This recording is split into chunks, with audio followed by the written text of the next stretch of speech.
7. Jadi syarat sujud ini masuk pada rukun sholat. Ada namanya syarat sholat dan ada juga namanya rukun sholat. Syarat sholat pekerjaan yang wajib dilakukan sebelum mengerjakan sholat. Rukun sholat pekerjaan yang dilakukan ketika mengerjakan sholat. Salah satunya yaitu yang sekarang kita bahas nih, syarat sujud. Syarat sujud itu ada 7 macam. Yang pertama sebagaimana yang telah disabdakan oleh Nabi, yaitu Nabi mengatakan apa? Dari Ibnu Abbas, beliau bersabda, umirtu an asjuda ala sab'ati a'zam, alal jabhah wal yadain war rukbah wa atrafil qadamain wa an la akifas siyab wa syi'ri. Nah, ada 7 anggota sujud. Nah, sekarang syarat sujud. Yang pertama itu 7 anggota sujud. Apa aja? Jabah. Jabah itu dahi atau kening atau jidat. Bahasa kita jidat. Pertama jidat. Wal yadain, kedua tangan. Tangannya nggak ada, buntung, ya kan? Nggak masalah, karena itu keadaan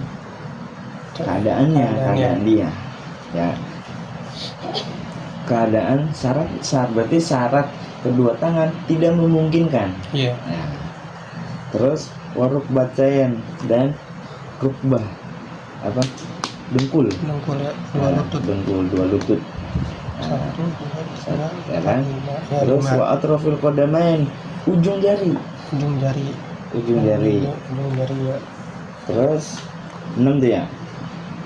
Ujung jari. 5 ya. Jari kaki ya. Iya, jari kaki ya. Jari kaki. Kan dahi, dua tangan, 2 lutut, ujung jari kaki. Iya. Ya kan? Wa an akifas siyab.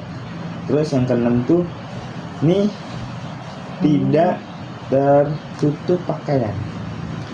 Tidak tertutup pakaian, apanya? Dahinya. Itu atau jidatnya. Wasyiri, dan tidak tertutup rambut. Jadi nggak boleh. Ini jidat, misalnya lagi puyeng banget, makin koyo. Iya. Ya kan? Koyonya lagi sholat, lepas dulu. Mau sholat lepas dulu. Jangan masih dipakai. Karena jidat ini wajib menyentuh tempat sujud. Rambut gimana? Ya, kalau poni. Ya kan, poni panjang. Ya. Kan kalau dulu mah zaman orang gondrong. Mending kalau gondrong, emo. Ya kan, zaman tahun berapa itu? 2008 ke bawah ya kan? Iya. 2010 ke bawah lah, zaman rambut emo kan tuh, anak-anak rambutnya emo. Ya kan, yang ketutupan, kelihatan cuma satu mata doang. Iya. Ya kan? Nah, kalau itu yang penting enggak seluruhnya yang tertutup. Masih ada sebagian jidat yang masih menyentuh tempat sujud sah. Artinya jidat itu tidak sepenuhnya atau tidak seluruhnya tidak sepenuhnya tertutup gitu ya. Tertutup ya. Sebagian masih diperbolehkan. Itu sabda dari Nabi yang diriwayatkan oleh Imam Ibnu Abbas.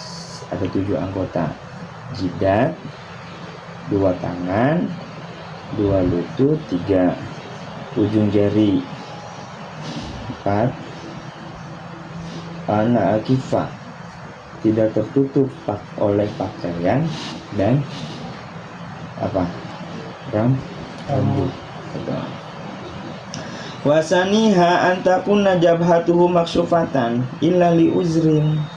Nah, dan yang syarat kedua itu bahwa adalah tempat sujudnya itu, dan bahwa adalah sujud syarat yang kedua itu jabahatu jidatnya maksufatan, harus terbuka, ilali ujrin, kecuali ujur, kawujudi sya'rin nabitin fiha, seperti adanya rambut yang tumbuh. Pernah lihat nggak orang mukanya tuh penuh rambut, Iya. penuh bulu? Iya. Nah, kalau gitu gimana? Itu ujur, ujur syar'i. Boleh kalau itu. Hayu syakon nazuha masyakko, khawatir kalau misalnya rambutnya dihilangin, bukannya hilang tapi makin tebel. Iya. Kan? Akhirnya kalau begitu boleh. Terus yang ketiga, syarat ketiga itu at-tahammul bi ra'sihi fil jabha, menekankan dengan kepalanya di tempat atau di jidat. Jidat yang jidat tempat sujudnya yang menekan kepalanya seukuran kapas. Kapas nih, kita taruh tempat sujud, taruh kapas. Sekiranya kapas itu gepeng, kalau jadi kita ya udah segitu aja. Jangan sampai kayak orang Fahmi. Kenapa dia? Digesek. Oh, gesek gitu. Orang Syiah, orang-orang Turki itu, ya kan? Orang-orang Iran. Kalau Syiah kan, ya kan? pakai batu gitu ya? Ya, pakai batu. Itu kan dia digesek biar menandakan apa? Ahli ibadah. Iya. Nah, dia begitu. Pantesan jidatnya. Nah, hitam-hitam kan? Nah, kan kalau kita nih misalnya ngeliat orang ibadah begitu ya, pakai batu, mungkin aneh. Iya. Akhirnya nyari jalan pintas apa? Kita sholatnya pakai karpet atau pakai sejadah. Sejadahnya jangan digesek hingga menimbulin luka. Jangan kayak gitu. Ya, udah biasa aja. Nah, sekedarnya aja, tuh kan? Wa huwa ayasiba saqalu ra'sihi mudi asujudihi, sekiranya diletakkan kapas di tempat sujudnya. Kalau kapas itu gepeng berarti menandakan ya sah. Ukuran segitu aja, jangan sampai ditekan sehingga melukai jidat. Terus yang keempat, ada mulhui li ghairihi, tidak ada tujuan yang lain, nggak punya maksud yang lain kecuali tujuan dia meletakkan kepalanya itu hanya untuk sujud kepada Allah. Kan kalau kita mah ya sujud, orang Indonesia udah yang penting ngadep kiblat, atau ngadep barat.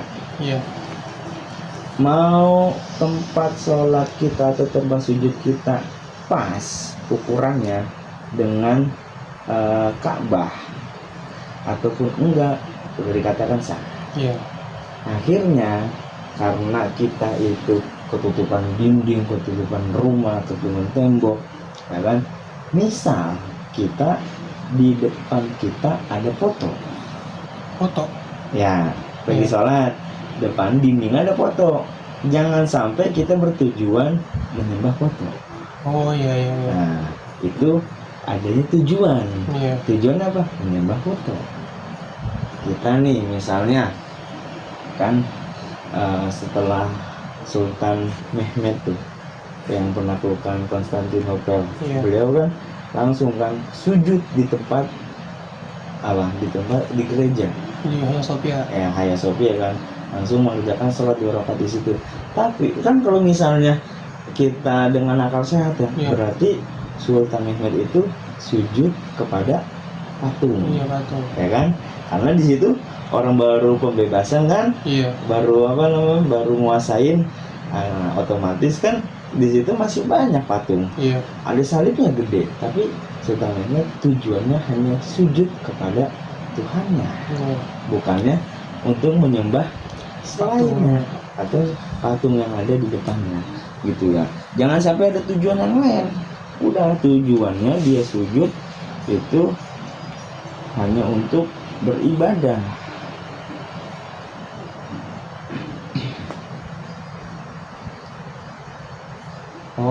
Boleh dibaca hui, boleh boleh juga dibaca hawa, boleh.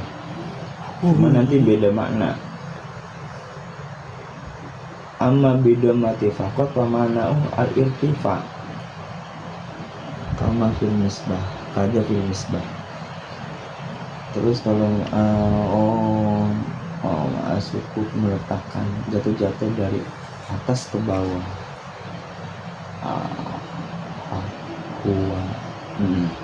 Terus yang kelima, Allah yasjuda ala syai'in bitaharukin biharokatihi. Yang kelima itu bahwa engkau tidak sujud atas sesuatu. Misalnya, ini yang sering terjadi itu perempuan. Sholat pakai mukena. Mukenanya mukena orang Indonesia. Iya. Kan kalau mukena orang luar gimana sih namanya? Orang-orang pakai gamis doang. Gamis, ya kan? Gamis gede kan, cukup. Iya, pakai baya. Ya. Kan di Indonesia itu kalau nggak salah ada 2 model mukena. Ada yang bawahan dan atasan terpisah. Iya. Jatuhnya kayak rok dengan kerudung gede. Iya. Ya kan? Ada juga yang modelan gamis tapi nutupin sampai kayak kerudung. Iya. Gitu.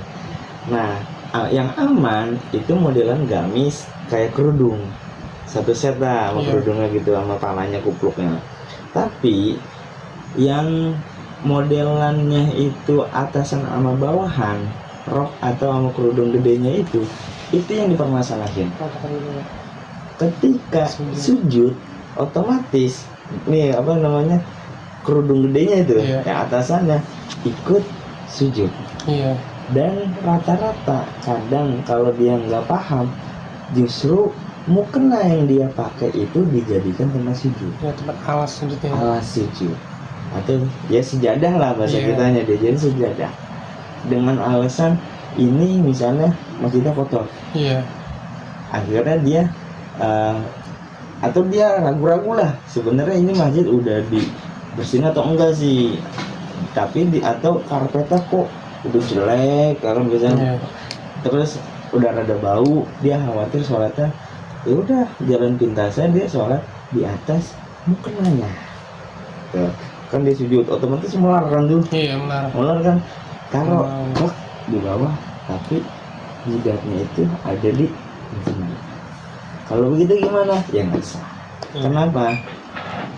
Kan di sini disebutin syarat yang kelima itu bahwa engkau tidak sujud di atas sesuatu yang bersambung dengan dirinya. Mutasilin bih, yang bersambung dengan dirinya, yaitu tadi modelannya kayak mukena zaman sekarang bitaharukin biharokatihi. Dia ikut gerak. Ketika kita sujud otomatis kan ini gerak. Iya. Ya kan? Ketika dia bangun, ini juga mukena ikut bergerak. Iya. Ruku segala macam ikut bergerak, kecuali gini yang aman. Nih misalnya ada orang yang baru kenal Islam, ngikutin sunnah Rasul, semua dipakai lagi, tapi berlebihan. Iya. Pakai imamah, ya kan? Pakai imamah keren nih. Buntutnya panjang, ya kan? Buntutnya panjang 2 meter 3 meter lah. Nah, kalau misalnya kalau yang semeter doang, buntut panjang dimajuin, adanya di depan buntut imamahnya. Ketika sujud dijadiin tempat sujud. Tuh modelan sama kayak mukenanya ikut bergerak. Iya. Tapi beda cerita kalau misalnya ini buntut imamahnya misalnya panjangnya 5 meter. Iya. Ketika dia ruku, ketika dia berdiri, lagi sholat berdiri, ujung tetap aja masih netap di tempat itu, maka itu sah.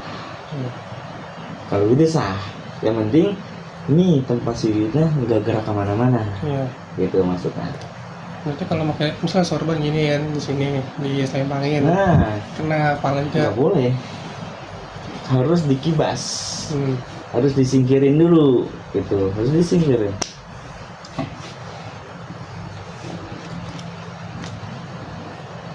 Kawan. Nah, terus yang keenam itu apa? Wartifa wasafilihi, mengangkat ala a'alihi, mengangkat bahunya tinggi setinggi-tingginya ya. Yes. Wahya roksa, wahya roksuhu wa mankibahu illa idza kana fi safin. Maka setinggi-tingginya tuh maksudnya apa? Ini ditekan begitu. Begitu. Ini dilebarin.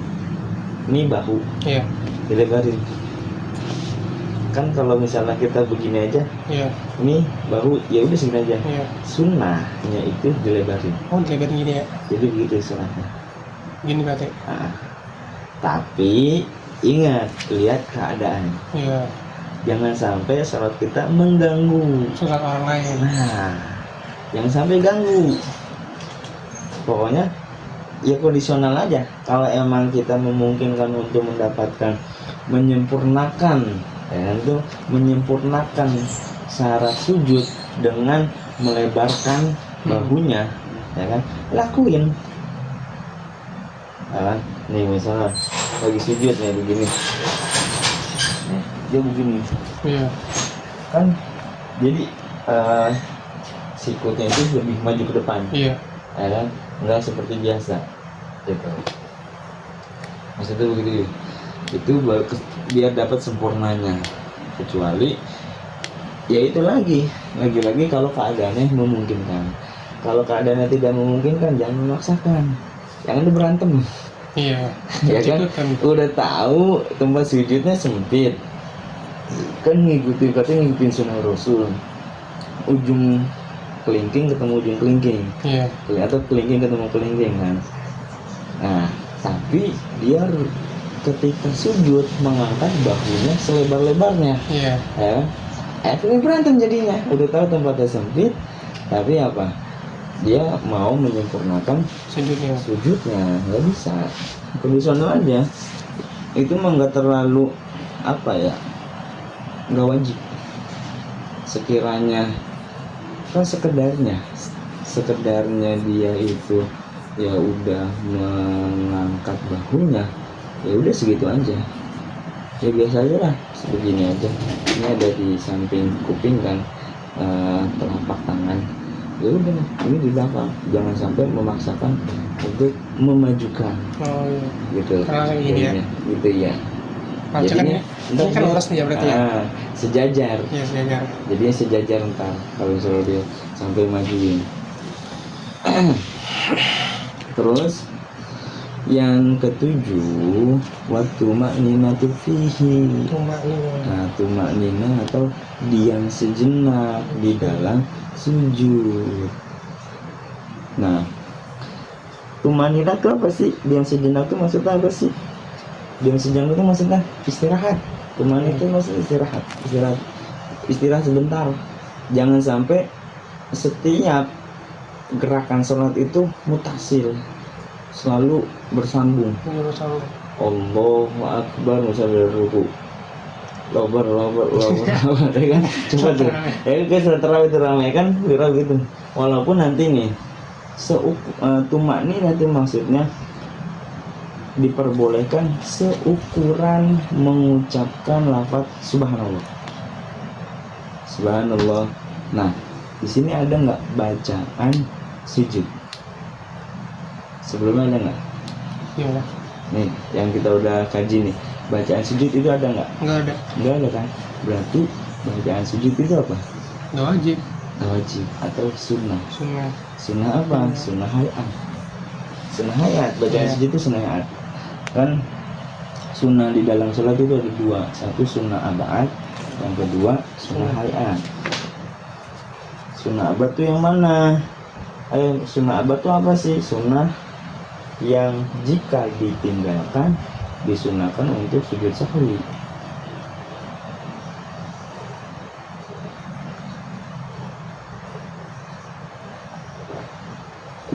Itu sunnah abad. Kalau ditinggalin disunahin untuk sujud sahwi. Apa aja? Kunut ya. Kunut, tasyahud awal. Sebenarnya nanti ada nih dibahas di terakhir kalau nggak salah, sunnah abad. Cuman nanti tuh masuk pada, kan kalau ada 7 sunnah batu, cuma gerakannya itu cuma 2. Satu gerakan kunut, maksudnya di luar daripada sholat ya, di luar daripada sholat. Yang kedua itu tasyahud awal. Jadi tasyahud awal atau tahiyat awal itu hukumnya sunnah, bukannya wajib. Jangan salah ngerti ya. Makanya kan ada kaidah yang mengatakan gini, kullu man bi ghairi ilmin ya'malu amaluhu mardudatun atau baru. Setiap amal ibadah tanpa didasari dengan ilmu, maka amalnya akan tertolak. Kita mau sholat, jangan sampai menganggap yang rukun menjadi sunnah. Sunnah jadi rukun. Sunnah jadi rukun. Kalau sunnah jadi rukun itu masih boleh. Tapi yang fatal, karena ibarat gini, derajat yang tinggi kita anggap rendah. Yang rendah kita pukul rata biar sama-sama tinggi. Itu yang boleh. Yang harusnya nih, kan kalau derajat sunnah itu di bawahnya wajib. Derajatnya ya. Kita pukul rata. Udahlah, kita nggak tahu nih ilmunya, ilmu sholat. Akhirnya kita anggap semua gerakan sholat, semua bacaan sholat itu fardu atau rukun. Kita anggap begitu. Otomatis yang sunnah kita anggap menjadi rukun atau wajib kan. Itu masih sah. Tapi yang fatal kalau udah menganggap yang wajib menjadi sunnah, derajatnya udah tinggi, kita turunin. Nah, itu yang nggak boleh. Tadi sunnah abad sama sunnah hayat. Hayat itu rata-rata bacaan ruku, i'tidal, sujud, duduk di antara 2 sujud. Nah, kalau definisinya kebalikan dari sunnah abad.